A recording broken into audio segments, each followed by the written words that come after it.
தோட்டத்துல பால்கார் சாலையில போய் பேசிக்கிட்டேன் சாமி. பால்கார சாலை கூட்டு போயிட்டார் சாமி. பால்கார் சாலையில என்ன செய்தாப்லண்டா, இந்த துரைமுருக கேசட் கொண்டு வந்திருந்தார் சாமி. கேசட் சாமிக்கு விக்கிறதுக்கு கொண்டு வந்திருந்தார். அப்ப அத விக்கிறதுக்கு விளம்பரப்படுத்துறதுக்கு கொண்டு வந்திருக்காங்க. அப்ப சாமி வீட்டுல டிராமா கொட்டோட ஒரு வண்டி ஒரு 100, 150 பேர் வந்திருக்காங்க சாமி. 100, 150 பேர் சாமி வீட்டுல சாமி இந்த இதெல்லாம் மேலதளம் எல்லாம் போட்டு அத பாட்டு படிச்சு பாட்டெல்லாம் பதிஞ்சுக்கு வந்திருக்காங்க. அந்த கேசட்டுக்காரவங்க எல்லாம் கொடுத்துட்டு கேசட்டை கொடுக்கணும். ஒரு கேசட் 100 ரூபா 300 ரூபா அப்படின்னு சொல்லி கொடுக்குறாங்க.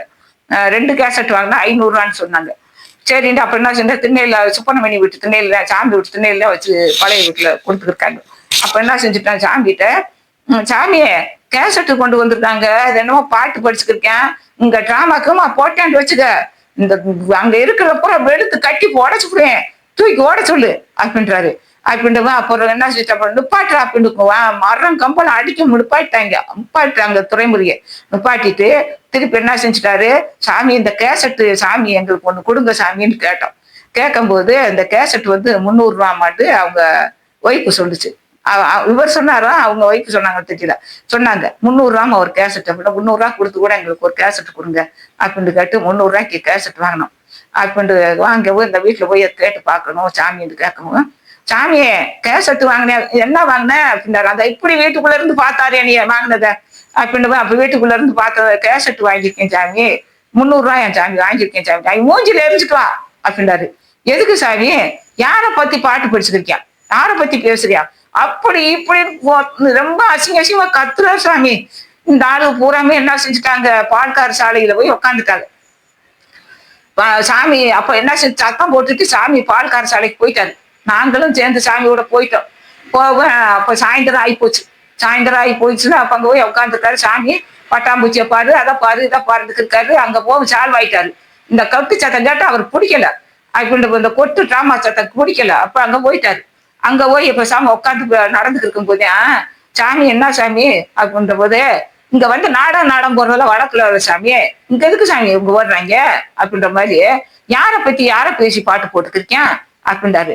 அப்படின்ற சாமி இதை யாரும் சொல்ல முடியாது சாமி, நான் பையா சொல்றேன் சாமி, உங்களை காலில் கூட நான் கூட மன்னிப்பு கேட்கிறேன், கொஞ்சம் கோவப்படாம இருங்க சாமி, ஊர்ல இருந்து தூரத்துல இருந்து வந்திருக்காங்க சாமி, ரொம்ப இது பண்றீங்க சாமி அப்படின்ற.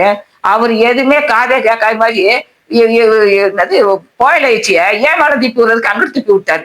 ஏன் மேலதான் துப்ப போறாரு பின்றேன், கொஞ்சம் தள்ளி திப்பி விட்டாரு அப்படின்ற மாதிரி. அப்படியே அவர் ஒவ்வொன்றும் செய்யறத சாமி அப்ப சொல்லிக்கிருக்காரு. அப்ப சொல்லும் போதே எல்லாத்தையும் உட்கார்றாண்டா, அமைதியா பூரா உட்கார்ந்தடா அப்படின்றாரு.